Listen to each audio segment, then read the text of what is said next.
গত 3 দিন আগে আমার বাড়ির পাশে ছোট্ট একটা ওয়ার্ড কমিটি, আরে মিয়া ওয়ার্ড কমিটি, 3 বাড়ি মিলে ওয়ার্ড, একটা ওয়ার্ড কমিটি নিয়ে আধা ঘন্টা কোপাকুপি হয়েছে। এক বাড়ির পাশের লোক আরেক বাড়ির পাশের লোকে কোপিয়েছে।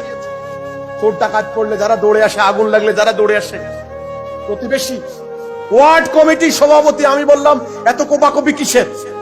সভাপতি এত মধু, সভাপতির ভিতরে এত মধু কিসের?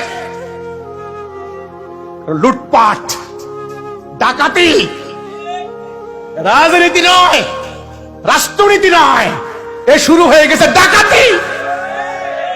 এখন ডাকাইতে ডাকাইতে কোপাকুপি।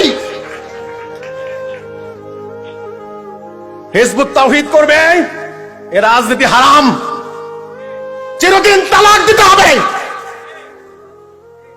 যদি পারো এই রাজনীতিকে তালাক দিতে পারো চিরদিনের জন্য, তবে আসো আমার সাথে।